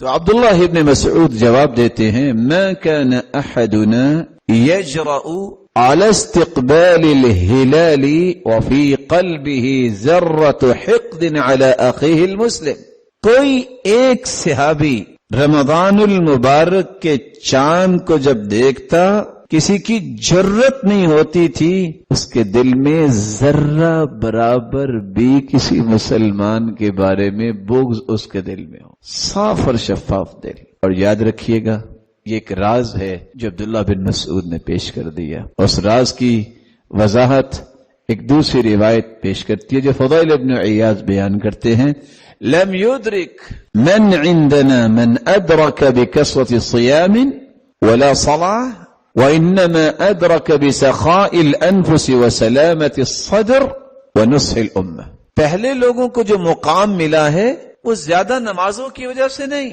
زیادہ روزے کی وجہ سے نہیں، ان کے دل بڑے پیارے تھے، وہ امت کے خیر خواہ بہت تھے، ہمدردی ان کے اندر تھی۔ اور اسی طرح بسخاء الانفس، ان کے نزدیک سب سے مہنگی جنت تھی، اس لیے وہ اپنے مال کی قیمت نہیں سمجھتے تھے، وہ جنت کی زیادہ قیمت سمجھتے تھے۔ اور اس لیے روایت بتاتی ہے لیست العبرۃ بکثرۃ صیامہم ولا صلاتہم ولا صدقاتہم، ان کے صدقات، نمازیں اور روزے، ان چیزوں نے ان کو بلند نہیں کیا، یہ تو فرض ہے، یہ تو اسلام اور ایمان کا حصہ ہے، ان کو اللہ نے مقام دیا ہے لسلامت صدورہم، ان کے سینے بہت پیارے تھے۔ سعد رضی اللہ تعالی عنہ جن کی عمر 30 سال تھی بلکہ کچھ دن کم جب وہ مسلمان ہوئے، اور 36 سال ان کی عمر ابھی نہیں ہوئی تھی جب وہ فوت ہو گئے، تو اسلام کی حالت میں کتنے سال گزارے؟ کیا جی کتنے سال گزارے؟ حدیث کہتی ہے دنیا میں جب بھی کوئی فوت ہوا تو لوگ ایک دوسرے کو خبر دیتے، جب اس صحابی کی روح قبض کی گئی، اہتز عرش الرحمن لموت سعد بن معاذ رضی اللہ تعالی عنہ، جب اس کی روح کو قبض کیا گیا تو جبریل کو اللہ نے اسپیشل بھجوایا اور ساتھ یہ خبر دی کہ اس کے روح کے استقبال میں اللہ کا عرش جھوم اٹھا ہے۔ یہ 6 سال زندگی کتنی پیاری گزارنے والے ہیں سعد، کہ 6 سال صرف انہوں نے اسلام کی حالت میں گزارے ہیں، اور زمین پہ چلتے ہوئے نہ موت آئی، نہ قبر میں گئے، نہ قیامت بپا ہوئی، نہ حشر کی سختیاں، نہ حساب و کتاب، دنیا میں ہی اللہ کے رسول نے خوشخبری دے دی، کسی نے جنتی دیکھنا ہے تو سعد کو دیکھ لو۔ یہ واحد صحابی ہیں، جب موت کی خبر ملی تو اللہ کے رسول فرماتے میرے صحابہ اٹھو، فرشتے سبقت نہ کر لیں، آئیے ساتھ تو غسل دے، کہیں فرشتے پہلے آ کے غسل نہ دینے لگ جائیں۔ واحد صحابی ہیں، 70,000 فرشتے ان کے جنازے میں شرکت کے لیے آسمان سے اترے تھے۔ راز کیا تھا؟ میں اس راز کی طرف ہی اپنے آپ کو اور آپ کو بھی متوجہ کرنا چاہتا ہوں۔ اللہ کے رسول صلی اللہ علیہ وسلم نے جب ان کو جنت کی بشارت دی، بشارت اس طرح دی کہ صحابہ بیٹھے تھے، آپ نے فرمایا يدخل علیکم الآن رجل من هذا الفج من اہل الجنہ، میرے صحابہ جو اس دروازے سے ابھی آئے گا نا وہ جنتی ہوگا۔ سب دیکھنے لگے، فاذا هو سعد، دیکھا تو سعد تشریف لا رہے ہیں، بائیں ہاتھ میں جوتی پکڑی ہوئی ہے، دائیں ہاتھ میں اس نے لاٹھی اور کھونٹی پکڑی ہوئی ہے، وتقطر لحیته ماء، اور ان کی داڑھی مبارک سے پانی کے قطرات گر رہے ہیں کیونکہ وضو کر کے آ رہے تھے۔ صحابہ بہت خوش ہوئے۔ ایک صحابی ان کے گھر چلے گئے، 1 دن 2 دن 3 دن رہے، پوچھا کیسے آنا ہوا؟ کہا یہ پتہ کرنے آیا تھا کہ آپ کو جنت کی بشارت کیسے ملی۔ جتنی تہجد آپ پڑھتے اتنی تو میں بھی پڑھتا ہوں، جو نیکیاں آپ کرتے ہو میں بھی کرتا ہوں، کوئی نئی چیز نظر نہیں آئی۔ کہا ادھر آؤ۔ فلما ولیت دعانی، جب میں جانے لگا تو مجھے بلا کے کہتے ہیں ادھر آؤ، ایک کام میں آپ کو بتاتا ہوں شاید تیرے بھی کام آ جائے۔ کون سا کام ہے؟ لا اجد غلا لاحد من المسلمین، میں نے آج تک کسی مسلمان کے بارے میں اپنے دل میں کینہ نہیں پالا۔ ولیس فی قلبی غمر، میں نے آج تک کسی مسلمان کے بارے میں دل میں گرا نہیں رکھی۔ ولا احسد على احد على شيء اعطاه الله اياه، آج تک میں نے کسی کے ساتھ حسد نہیں کیا۔ یہ 3 ہی باتیں بتائیں اور اللہ نے 3 ہی انعام دی۔ آئیے اٹھنے سے پہلے اپنے دلوں کو صاف کر کے اٹھیے، یہ نیت کر کے اٹھیے یہ صحابی کیا کرتے تھے، یا اللہ میں نے معاف کر دیا تو مجھے معاف کر دے۔ دل کی صفائی یہ وہ اصول ہے جس کے ذریعے انسان استقبال بھی خوبصورت کرتا ہے اور رمضان کو ثمرآور بھی بنا لیتا ہے۔ چوتھا اصول، آپ تھوڑی سی پریکٹس کریں کہ رمضان آنے والا ہے، مجھے باتیں زیادہ نہیں کرنی۔ اپنی زبان کو جھوٹ سے، غیبت سے، چغلی سے، لغویات سے محفوظ کیجیے۔ صحابہ کرام کی تو عادت یہ تھی، کان السلف اذا صاموا جلسوا فی المسجد واقبلوا علی تلاوۃ القرآن، صحابہ روزہ رکھتے اور مسجد میں چلے جاتے اور قرآن کھول لیتے۔ لوگ کہتے ہیں آپ یہاں ہی بیٹھے ہیں۔ قالوا نحفظ صومنا ولا نغتاب احدا، ہم اصل میں مسجد اس لیے آئے ہیں کہ اپنے روزے کی حفاظت کر سکے، باہر نکلیں گے غیبت ہوگی، روزے کے اجر کا پتہ نہیں کیا بنے۔ اور حدیث بھی یہ کہتی ہے، رسول اللہ صلی اللہ علیہ وآلہ وسلم صحابہ کرام کو یہ نصیحت کر رہے ہیں، من لم يدع قول الزور والجہل والعمل به، جو شخص جھوٹ نہیں چھوڑتا، جہالت کا برتاؤ نہیں چھوڑتا، جاہلانہ رویے اور عادتیں نہیں چھوڑتا، فلیس للہ حاجۃ ان یدع طعامہ وشرابہ، اس کو بھوکا اور پیاسا رہنے کی بھی کیا ضرورت۔ روزہ رکھو، فلیصم سمعک وبصرک ولسانک، روزہ اپنی زبان کا بھی رکھو، روزہ اپنے کانوں کا بھی رکھو، روزہ اپنی آنکھوں کا بھی رکھو۔ یہ کون سا روزہ ہے کہ تم حلال چیزیں تو کھانے سے رک جاتے ہو اور حرام کھانا شروع کر دیتے ہو؟ جھوٹ حرام ہے، وہ تم مار لیتے ہو اور حلال کھانے چھوڑ دیتے ہو۔ غیبت حرام ہے، وہ کرنے میں تمہیں پریشانی نہیں ہوتی، اور اچھے اچھے کھانے وہ تم نے چھوڑ رکھے ہیں کہ میں روزے دار ہوں۔ اپنی عادت بناؤ، میں نے رمضان میں اگر کچھ حاصل کرنا ہے تو مجھے اس سے پہلے اپنی زبان کو بہتر بنانے کی پریکٹس کرنی چاہیے۔ اور یہ بات بھی ایک حقیقت ہے، زبان انسان کی پوری شخصیت کی عکاس ہوتی ہے۔ زبان پہ وہی کچھ آتا ہے جو انسان کے دل میں ہوتا ہے، ترجمان ہے۔ یہ ایک ایسا دروازہ ہے، جب کھلتا ہے تو پتہ چلتا ہے اس دکان کے اندر کوئلہ ہے کہ ہیرے جواہرات۔ اس لیے اس زبان کو اچھا کیجیے۔ اور حدیث نے کتنی بڑی بات کہہ دی، ان الرجل لا يتكلم بالكلمة لا يرى بها بأسا يهوي بها 70 خريفا في النار۔ بس اوقات بندہ صرف ایک کلمہ بولتا ہے، صرف ایک، پرواہ نہیں کرتا، 70 سال سفر کیا جائے تو جتنا سفر طے ہوگا اس ایک کلمے کی وجہ سے جہنم میں وہ اتنا گہرا قیامت کے دن گر جائے گا۔ لا يستقیم ایمان عبد حتی یستقیم قلبہ، کبھی کسی انسان کا ایمان مستقیم نہیں ہو سکتا جب تک اس کا دل سیدھا نہ ہو جائے، ایمان سیدھا نہیں ہوتا۔ ولا يستقیم قلب حتی یستقیم لسان، دل کبھی درست نہیں ہو سکتا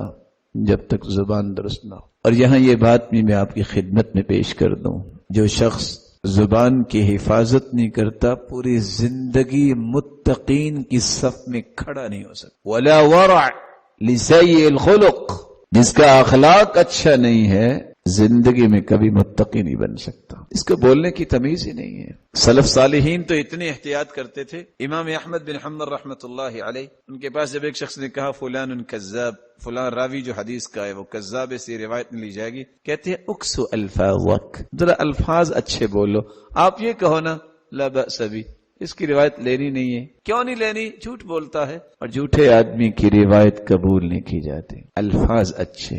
سیدنا عمر رضی اللہ تعالیٰ عنہ نے دیکھا کہ لوگ آگ جلا کے بیٹھے، آپ نے یہ نہیں کہا یا اہل النار، اے آگ والو، کہتے ہیں یا اہل الضوء، روشنی والو، حالانکہ آگ جل رہی تھی. الفاظ کا چناؤ، تعبیرات، یہ انسان کی عظمت اور بلندی کی علامت ہوتی ہے. شریعت نے اتنی خوبصورت تعبیرات پیش کی ہیں. قرآن پڑھ لیجئے، احادیث پڑھ لیجئے، ایک کلمہ آپ کو ایسا نہیں ملے گا کہ جو حیا باختہ ہو. اس طرح مجھے ہوئے الفاظ ہیں، اور تربیت کی ہے اللہ کے رسول صلی اللہ علیہ وآلہ وسلم نے کہ مومن، اس کی مثال پیش کی ہے، مثل المؤمن مثل النحلہ لا تأکل الا طیبا ولا تضع الا طیبا. مومن کی مثال شہد کی مکھی کی مثال ہے. شہد کی مکھی کھاتی بھی اچھا ہے، نکالتی بھی اچھا ہے. مومن بات سنتا بھی اچھی ہے اور بولتا بھی اچھی ہے. اس لیے مومن کو اپنی زبان کی حفاظت کرنی چاہیے. پانچواں ادب اور پانچواں جو اصول ہے، رسول اکرم صلی اللہ علیہ وآلہ وسلم نے صحابہ کو یہ نصیحت کی تھی جو مجھے اور آپ کو بھی یاد رکھنی چاہیے. وقت کی قدر کرے، اس کی تنظیم، اس کی ترتیب بنائے. پلاننگز انسان کو بلندی تک لے جاتی ہے. وقت ضائع کرنے والی قومیں کبھی بلندی حاصل نہیں کرتی. من علامت المقت ضیاع الوقت، کسی کے بدبخت ہونے کی نشانی یہ ہے کہ وقت کو ضائع کرتا ہے. ہو رمضان اور ہو مسلمان اور لڈو لے کے بیٹھا ہو، یعنی اس کا کیسے سمجھ میں نہیں آتی کہ رمضان کا مہینہ ہے، تراویح پڑھ کے آئے ہیں، دوست اکٹھے ہوئے ہیں، اچھا آؤ ذرا تھوڑی سی گپ شپ لگا لے. یہ کیا ہوتی ہے؟ رمضان کا مہینہ اور گپ شپ؟ آپ اس کے پاس بیٹھو، میرے بھائی مجھے کوئی نصیحت کیجیے، آپ پسند فرمائیں گے کہ میں آپ کی خدمت میں کوئی اچھی بات پیش کروں؟ رمضان کا ہی تو مہینہ ہے، ریفریشر کورس ہے. 11 مہینے کے لیے آپ اپنے آپ کو تیار کر رہے ہیں.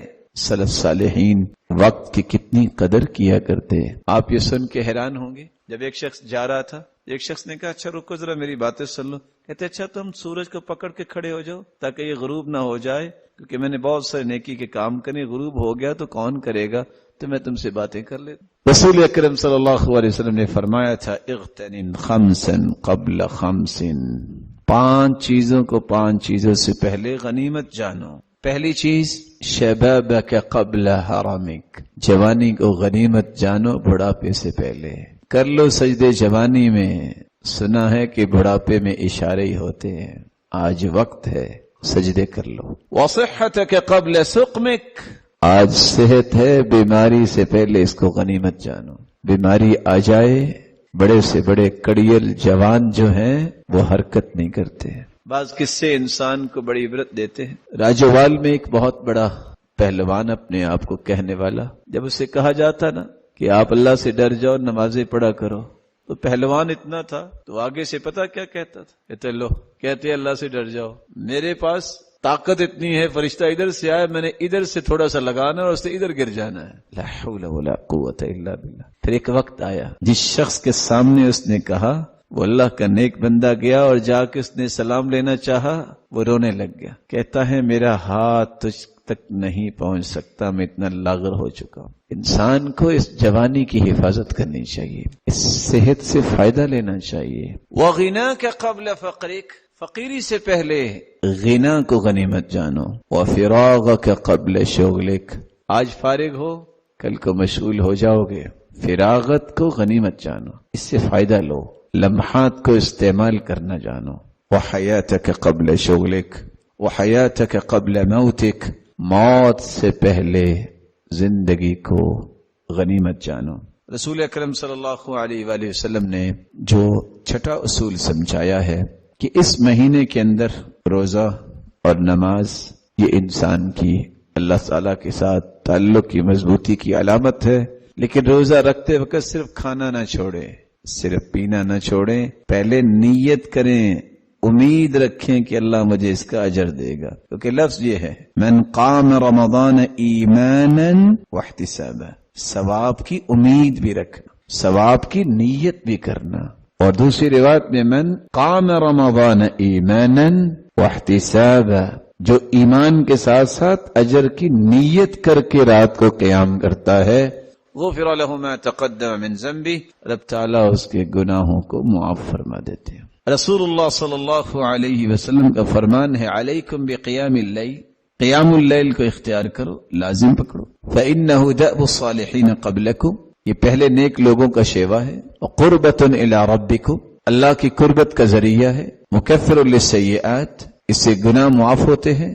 ومنہات للآثام، گناہوں کو معاف تو اللہ کرتے ہی کرتے ہیں، تہجد پڑھنے والا گناہوں سے بچ بھی جاتا ہے۔ ومطردۃ للداء عن الجسد، جسم کی ایک ایک بیماری کو اللہ تہجد کی وجہ سے دور فرما دیتے ہیں۔ اور دو ضرورتیں تہجد پوری کرتی ہے جو میری اور آپ کی ہمیشہ ضرورت رہتی ہے اور ہوگی، پیش کر دیتا ہوں، امید ہے آپ ہاں میں جواب دیں گے۔ آپ میں سے کون کون میرا محترم اور مکرم بھائی ہے جو چاہتا ہے کہ میری شاپ، میری فیکٹری، میرا ڈیرا چلتا رہے؟ خواہش تو ہے نا سب کی، اللہ سب کو برکتوں سے نوازے۔ اور ہر ایک کی خواہش رہتی ہے میں جو بات کروں نا یہ آخری بات ہو، اس کے اوپر کسی کو بات کرنے کی جرت نہ ہو۔ یہ دونوں چیزیں کیسے حاصل ہو سکتی ہیں؟ تہجد کی وجہ سے۔ یا ایھا المزمل قم اللیل الا قلیلا نصفه أو انقص منه قليلا أو زد عليه ورتل القرآن ترتيلا إنا سنلقي عليك قولا ثقيلا إن ناشئة الليل هي أشد وطئا وأقوم قيلا إن ناشئة الليل هي أشد وطئا ووطاء وأقوم قيلا۔ رات کو اٹھ کے نماز پڑھنا، جو انسان یہ کام کرتا ہے اس سے بڑھ کے دنیا میں کوئی مضبوط دل والا نہیں ہو سکتا۔ وہ اقوم قیلا، اس کی بات کی کوئی کاٹ نہیں کر سکتا۔ کیوں؟ اللہ تعالیٰ اس کی زبان کو اپنی نگرانی میں لے لیتے ہیں، وہ بات ہی ایسی ہوتی ہے جس کا انکار ممکن نہیں ہوتا۔ اس لیے تو رسول اللہ صلی اللہ علیہ وآلہ وسلم نے صحابہ کرام کو کیسے کیسے اس چیز کی رغبت دلائی۔ آپ نے فرمایا من قام بعشر آیات لم یکتب من الغافلین، 10 آیتیں جو اللہ کے سامنے کھڑے ہو کے پڑھ لے اس کا غافلوں سے نام کاٹ دیا جاتا ہے۔ دوسرے انداز میں بھی آپ کی خدمت میں پیش کر دیتا ہوں۔ 10 آیتوں سے مراد کیا ہے؟ آپ میں سے کس کس میرے محترم کو سورۃ الفلق اور سورۃ الناس یاد ہے؟ آپ کو قرآن کا کوئی سب یاد نہیں ہے؟ اٹھ کے 2 صورتیں پڑھ لیں، 2 صورتوں کی 11 آیتیں، آپ کبھی غافل نہیں ہوں گے۔ شریعت کو دیکھیے، اللہ کے رسول نے کان یقوم فی اول اللیل وفی آخرہ وفی وسطہ، آپ نے تہجد رات کے شروع میں بھی پڑھی، آخر میں بھی پڑھی، درمیان میں بھی پڑھی، جب آپ کو موقع ملے۔ آپ یہ 3 موقع اختیار نہیں کر سکے۔ من قام من صلی العشاء فی جماعہ کان کقیام نصف لیلہ، عشاء کی نماز با جماعت پڑھ کے سو جاؤ گے، آدھی رات کی تہجد کا ثواب پھر بھی تمہیں اللہ ملے گا۔ ومن صلی الفجر والعشاء فی جماعہ کان کقیام لیلہ، جو فجر اور عشاء کی نماز کو با جماعت پڑھ کے سوتا ہے اللہ اس کو بھی تہجد کا ثواب دے دیتے۔ 5 طریقے۔ چھٹا طریقہ، رات کو آپ پڑھتے تھے تہجد۔ من نام عن حزبه او شیء من ذلك، جو بندہ رات کو قرآن پڑھتا ہے سو گیا، بیداری نہیں ہو سکا، وہ صبح سورج نکلنے کے بعد ظہر تک 12 رکعتیں پڑھ لے، رب تعالیٰ اس کی تہجد ہی کنسیڈر کرے گا۔ پڑھی صبح ہے، ملے گا ثواب تہجد کا۔ 6 طریقے۔ 7واں طریقہ، من اتی فراشہ وهو ینوی ان یقوم یصلی من اللیل، جو رات کو تہجد کی نیت کر کے سوتا ہے، فغلبت عیناہ حتی اصبح، نیند کا اتنا غلبہ ہوتا ہے کہ صبح تک بیدار نہیں ہو سکا، کتب لہ ما نوی، اللہ فرماتے ہیں میرے بندے نے نیت تو کی تھی نا، فرشتوں نیت کے مطابق اس کے نامہ اعمال میں رات کی تہجد لکھ دی جائے، پڑھی نہیں۔ وَكَانَ نَوْمُهُ صَدَقَةً عَلَيْهِ مِنْ رَبِّهِ عَزَّ وَجَلَّ، اور اس کی نیند کو بھی صدقہ بنا دیا جاتا ہے۔ اوتروا یا اہل القرآن، آٹھواں طریقہ، وتر پڑھا کرو اے اہل قرآن۔ جو وتر پڑھ کے سوتا ہے، اللہ کے رسول نے پوری زندگی سفر اور حضر میں وتر اور صبح کی سنتیں نہیں چھوڑی۔ جو وتر پڑھ کے سوئے گا، رب تعالیٰ اس کو بھی تہجد کا ثواب دیتا ہے۔ لیکن صحیح بخاری کی روایت ہے 1147، صحیح مسلم کی روایت ہے 749، ما كان رسول اللہ صلی اللہ علیہ وسلم یزید فی رمضان ولا فی غیرہ علی 11 رکعہ۔ رسول اللہ صلی اللہ علیہ وسلم نے رمضان اور غیر رمضان میں 11 رکعت سے زیادہ نہیں پڑھی۔ رسول اللہ صلی اللہ علیہ وآلہ وسلم کی سنت کے مطابق روزہ رکھنا چاہیے، اسی کے طریقے کے مطابق تہجد، قیام اللیل، تراویح پڑھنی چاہیے، اور رسول اللہ صلی اللہ علیہ وسلم خصوصاً آخری عشرے کا اہتمام زیادہ کرتے، اور حدیث یہ کہتی ہے کان اذا دخل العشر شد مئزرہ وَأَحْيَا لَيْلَهُ وَأَيْقَظَ أَهْلَهُ۔ صحیح بخاری کی یہ روایت ہے 2024۔ آپ جب آخری عشرے میں داخل ہوتے تو آپ اپنی کمر کس لیتے، اپنے اہل و عیال کو بھی اٹھاتے اور رات بیداری میں گزارتے، اللہ کا ذکر، اللہ تعالیٰ کے سامنے کھڑا ہونا، قیام کرنا، سجدہ کرنا، اور رسول اللہ صلی اللہ علیہ وآلہ وسلم کا یہ طریقہ مبارک بھی زندہ کرنا چاہیے۔ مجھے اور آپ کو اس بات کی ضرورت بھی ہے، کوشش کرنی چاہیے کہ لیلۃ القدر کی رات ہمیں نصیب ہو جائے، اور اس کے بارے میں آپ حدیث سن چکے ہیں وَمَنْ حُرِمَ خَيْرَهَا فَقَدْ حُرِمَ۔ جو اس کی خیر سے محروم ہو گیا، اس سے ایک بڑا کوئی محروم نہیں ہے۔ یہاں میں روک کے پھر ایک بات کہوں گا، یہ راتیں بیداری کے لیے ہیں، اللہ کا ذکر کرنے کے لیے، توبہ کرنے کے لیے، استغفار کرنے کے لیے، اللہ کے سامنے کھڑے ہو کے التجائیں کرنے کے لیے، سجدے کرنے کے لیے، گڑ گڑانے کے لیے۔ یہ طرح طرح کے کھانوں کی نمائش اور کھانے کھانے کے لیے نہیں ہے، اور طرح طرح کی کہانیاں شیئر کرنے کے لیے نہیں ہے۔ یہ مالک بن دینار کا نام آپ نے سنا ہوگا۔ جس طرح دینار آج مہنگا ہے، مالک بن دینار کی کوئی بات آئے تو بھی اتنی ہی مہنگی ہوتی۔ مالک بن دینار کہا کرتے تھے اذا رأيت قساوة في قلبك ووهنا في بدنك وحرمانا في رزقك، اگر آپ کے دل کی سختی ختم نہیں ہو رہی اور آپ کے جسم کی لاغری ختم نہیں ہو رہی، کام کرنے کو جی نہیں چاہتا، نماز بھی نہیں پڑھی جاتی، دل پتھر اتنا ہے کہ جنازہ ہے، بڑی بڑی چیزیں دیکھی لیکن دل موم نہیں ہوتا، رونا نہیں آتا، اور وحرمانا فی رزقک، اور آپ کو اللہ رزق سے محروم ہی کرتے جا رہے ہیں، فعلم انک تکلمت فیما لا یعنیک، تو یقین کر لے تم نے زبان ایسی باتوں میں کھولی ہوگی جس کا کوئی مقصد نہیں تھا، جس کے نتیجے میں تمہیں رزق سے بھی محروم کیا جا رہا ہے، تمہارے جسم میں لاغری بھی پیدا ہو گئی ہے، اور تمہیں اللہ ذوالجلال کی رحمت سے دور کر دیا گیا ہے، دل بھی تمہارا پتھر ہو گیا۔ یہ وہ مالک بن دینار ہیں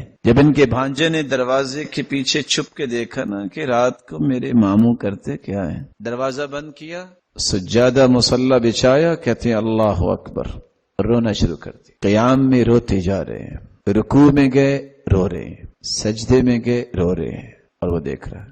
صبح کی اذان کا وقت ہو گیا، آخر اپنے داڑھی کے سفید بالوں کو پکڑ کے کہتے ہیں اللہم فحرم شیبت مالک علی النار ما عبدناک حق عبادتک، اللہ تیری عبادت کا میں حق تو ادا نہیں کر سکتا، صرف ایک گزارش ہے، ان سفید بالوں کو جہنم کی آگ سے بچا لے۔ یہ رمضان کا مہینہ، یہ اللہ کی قربت کا مہینہ ہے، اور میں صرف ایک حدیث سنا کے ایک پیغام بھی دینا چاہوں گا۔ بلا شبہ یہ پیغام تھوڑا سا بھاری ہوگا، لیکن کاش کسی میرے محترم کی سمجھ میں آ جائے۔ جب لیلۃ القدر اس کی تلاش کے لیے ہم رات جاگتے ہیں تو دعائیں کیا کرتے ہیں؟ اللہم انک عفو تحب العفو فاعف عنی، کہتے ہیں، یہ ترمذی کی روایت ہے، راویہ اس کی سیدہ عائشہ رضی اللہ تعالی عنہا ہے، اور شیخ البانی رحمت اللہ علیہ بھی اس کو حسن کہتے ہیں۔ سارے گناہوں کی معافی مانگتے ہیں کہ آدھے گناہوں؟ کبھی آپ نے دیکھا کسی اعتکاف میں کو بیٹھا رو رہا ہو یا اللہ اگر 10 من گناہ ہیں تو 6 من گناہ معاف کر دے، باقی اگلے رمضان میں کروا لوں؟ اچھا، اس کا مطلب یہ نکلا کہ فعفو کا ترجمہ آپ نے کیا کہ سارے گناہ معاف. عفا یعفو کا مطلب ہے کہ ٹوٹل معافی. ایسا ہی ہے. 22 روایتوں کے الفاظ ہیں. یہ تو ایک حدیث ہے نا. 22 حدیثوں میں آیا ہے فعف اللحا، داڑھیوں کو معاف کر دو. کتنا معاف کریں؟ اب آواز نہیں آئی. دیکھیں، میری بات میں جھول ہو سکتا ہے، آپ کی بات میں جھول ہو سکتا ہے، لیکن کیا محمد کریم کی بات میں جھول ہو سکتا ہے؟ جب اللہ کے رسول نے فرما دیا ہے فعف اللحا، داڑھیوں کو معاف کر دو، وحف الشوارب، اور مونچھوں کو کٹوایا کرو. یہ حدیث کن لوگوں کے لیے؟ کن کے لیے ہے؟ مسلمانوں کے لیے. اگر یہ عیب ہوتا تو کم از کم اللہ تعالیٰ انبیاء کو نہ دیتے. اگر یہ عیب ہوتا تو کم از کم انبیاء کے مبارک چہروں پہ یہ بال اللہ نہ اگاتے. ہو سکتا ہے آپ کو یا کسی اور میرے بھائی کو غصہ آتا ہو، کسی میرے اس بھائی کو دیکھ کر جو بھول کے یہ اتار دیتا ہے اور سنت کے بالوں کو اتار کے نالی میں پھینک دیتا ہے، لیکن میں غصہ نہیں، میں محبت کا پیغام دینا چاہتا ہوں. سچ بتائیے، جس کو اللہ کے پیغمبر کا چہرہ پسند نہیں ہے، اس کا اسلام اللہ کو پسند آئے گا؟ سچ بتائیے. آپ چونکہ اس وطن عزیز کے باسی ہیں، شاید اس زبان سے زیادہ سمجھیں. آپ جب ووٹ کاسٹ کرتے ہیں تو انتخابی نشان بھی لائن پہ لگ جائے تو ابھی بوگس ہو گیا، ادھر ہو گیا. آپ کا انتخابی نشان کیا ہے مسلمانوں؟ کیونکہ حدیث کہتی ہے خالف الیہود، یہودیوں کی مخالفت کرو، خالف النصارى، عیسائیوں کی مخالفت کرو، خالف المشرکین، مشرکوں کی مخالفت کرو، خالف المجوس، مجوسیوں کی مخالفت کرو. کیسے مخالفت کریں؟ مار روڈ پہ ٹائر جلائیں؟ یہ تو مغرب نے ایسا تصور دیا. مسلمان تو یہ نہیں کر سکتے. مسلمان تو خیر خواہ ہوتا ہے، مسلمان تو کسی کو نقصان پہنچانا پسند نہیں کرتا. امن جس کے دل میں، جس کی سوچ میں، جس کے فکر میں، جس کے عمل میں ہوتا ہے، وہ مومن ہوتا ہے. فسادی نہیں ہو سکتا مومن. حدیث دیکھا ہے مخالفت کیسے کرو؟ فاعف اللحا فانہم لا یعفون اللحا. یہ چاروں قسم کے لوگ معاف نہیں کرتے، تم اس کو معاف کر دو. اللہ عز جلال کا فیصلہ دیکھیے. اللہ نے کائنات میں سب سے خوبصورت کن کو بنایا؟ آدھا حسن جو پوری کائنات کا دیا تو کس کو دیا؟ یوسف علیہ السلام کو. کوئی ایسا نبی ہے جس کے چہرہ انور پہ یہ بال نہ ہو؟ ہم تو کہتے ہیں نا شاید میں اچھا نہیں لگوں گا. تو وہ عزیز مصر کی بیوی نے کس کو دیکھا تھا تو انگلیاں کاٹی تھی؟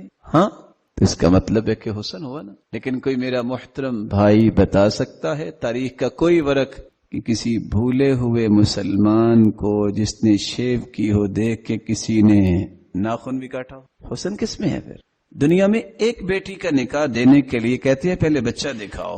شوفہ اسلامیہ ہوتا ہے. سب سے پہلے ان کی نظر کہاں جاتی ہے؟ چہرے پہ جاتی. جس نے جنت کی حوریں دینی ہے، اگر وہاں بھی یہ شرط لگ گئی تو کیا بنے گا؟ میں آپ کی خدمت میں ادب سے، احترام سے اور دل کی گہرائیوں سے محبت سے یہ گزارش پیش کرتا ہوں. انما اعظکم بواحدہ ان تقوموا للہ مثنی وفرادا. اکیلے بیٹھ کے بھی سوچو، دو بیٹھ کے بھی سوچو، صرف دل سے اتنا پوچھو میرا آئیڈیل کون ہے. وہ 6-7 سالہ بچے جو نا وہ کہتے ہیں ڈیڈی ڈالر کے پین چاہیے. بیٹا کیوں؟ وائی؟ کہتا وائی ناٹ، میرے دوست نے بھی ایسا خریدا ہے. کیسی محبت ہے. آج بچہ بھی کہتا ہے مجھے اپنے دوست کی جیسی چیزیں چاہیے. میری کیسی محبت ہے کہ مجھے اللہ کے پیارے پیغمبر کا طریقہ پسند نہیں ہے. اور جو میرے بھائی ہو سکتا ہے بعد میں سوال بھی کر لیں، جو بھولتے تو ہیں لیکن آدھا بھولتے ہیں، کہتے یہ بھی تو داڑھی ہے نا. میں ان کی خدمت عالیہ میں گزارش کروں گا، دنیا کے اندر قرآن بھی موجود ہے، جملہ کتب حدیث موجود ہیں. کوئی ایک حدیث دکھا سکتے ہیں کہ سید المرسلین کو بال بھی کاٹا ہوئے؟ دیکھیں دلائل کی دنیا ہے نا. آپ دستور کو مت چھوڑیے. آپ کہتے ہیں آرگیو کریں گے، ڈیبیٹ ہوگی. آپ دنیا کے اندر کتنے مکتبات ہیں، کوئی ایک تو حدیث دکھائیے کہ اللہ کے رسول نے ایسا کیا ہے تو ماننے کے لیے تیار ہے. اگر نہیں تو پھر لاکھ لوگ کہتے رہیں عظمت وہ ہے جو اسلام نے دی. اگلی بات جو میں آپ کی خدمت میں پیش کرتا ہوں، اللہ اس کہنے میں اگر کوئی کوتاہی رہ گئی ہے تو معاف کر دے، جو بھولے ہوئے ہیں ان کو تو سمجھ عطا فرما. کوئی ہے میرا بھائی جو وعدہ کرے کہ انشاءاللہ اس رمضان میں اچھا بن کے جاؤں گا اللہ کے سامنے؟ اللہ آپ کو بہت برکت دے. الہ العالمین ان کو عزتوں والی زندگی عطا فرما. مہم دو باتیں جس پہ ہم اپنی بات کو ختم کرنے جا رہے ہیں. یہ رمضان جو آنے والا ہے یہ شہر القرآن ہے. قرآن مجید کی تلاوت یہ ایسی سعادت ہے، ایسی خوش نصیبی ہے، یہ ملتی اس کو ہے جو اللہ کا پیارا ہوتا ہے. اس لیے رمضان المبارک کے لیے اپنے آپ کو ابھی سے تیار کیجیے. ویسے تو نصاب اللہ کے رسول نے بیان کیا اقرأ فی 40. صحیح الجامع کی روایت ہے کہ 40 دن میں قرآن ختم ہونا چاہیے. صحابی نے کہا میں تو اس سے زیادہ پڑھنا چاہتا ہوں. آپ نے فرمایا اقرأ فی 30. چلو مہینے میں ختم کر. کہا نہیں اللہ کے رسول اور جی چاہتا ہے. فرمایا اقرأ فی 20.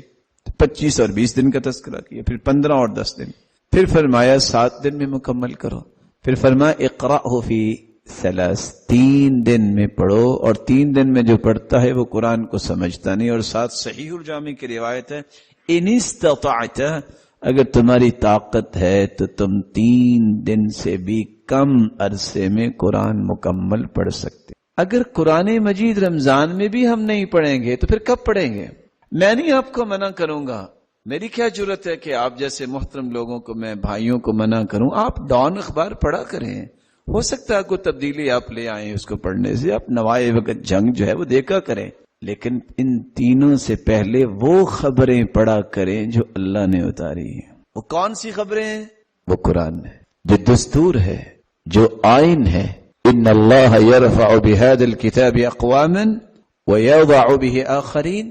جس قرآن کی وجہ سے قوموں کو عزت ملتی ہے اور ملی، اور اس قرآن کو چھوڑ دینے سے ہی قومیں پستی کا شکار ہو جاتی ہیں. اس لیے معمول بنائیے، اپنے ٹائم اس طرح کے بنائیے. میں نے زندگی میں ہر روز صبح کی نماز کے بعد سب سے پہلا کام کرنا ہے تو قرآن پڑھنا ہے.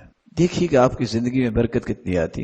اور یہاں مجھے ایسے مبارک چہرے نظر آ رہے ہیں جن کی عمر اللہ تعالیٰ نے 60-70 سے زائد رکھی ہے. یہ ضرور بتائیں گے میرے محترم کہ آج سے 30 سال پہلے عادت ہی یہ تھی کہ گھر کی عورتیں بھی صبح کی نماز کے بعد جب تک قرآن نہیں پڑھ لیتی تھی وہ کھانے کو بھی ہاتھ نہیں لگاتی تھی. دین بھی تھا، رونق بھی تھی، برکت بھی تھی.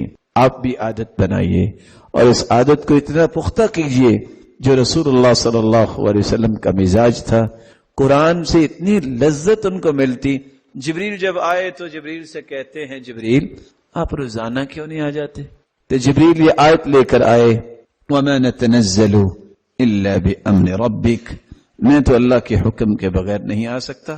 آخری بات، یہ مہینہ جہاں شہر القرآن ہے، یہ مہینہ صدقات، خیرات اور زکوٰۃ کا مہینہ ہے. اپنے نیبرز میں دیکھیے، اپنے رشتہ داروں میں دیکھیے، اپنے محلے کوچے اور گلی میں دیکھیے، اور اللہ کے دیے ہوئے مال کو خرچ کیجیے. کہ ریح المرسلہ، اللہ کے رسول اتنی سخاوت کرتے، جس طرح ہوا چلتی ہے تو ہر گھر تک وہ ہوا پہنچتی ہے، آپ بھی اتنی ہی سخاوت کیا کرتے. اللہ کے رسول صلی اللہ علیہ وسلم نے خصوصاً یہ توجہ دلائی من فطر صائما فلہ اجر مثل صائم، جو روزے دار کی افطاری کرواتا ہے اس کو اتنا ہی اجر ملتا ہے جتنا روزہ رکھنے والے کو اجر ملتا ہے. بندوبست کیجئے تمام مساجد میں لوگ افطاری کریں، رشتہ داروں کو اپنے گھر بلائیے، آؤ افطاری کیجئے، کو دین کی بات ہو جائے. کھلانے کو اور دینے کو پسند کیجئے.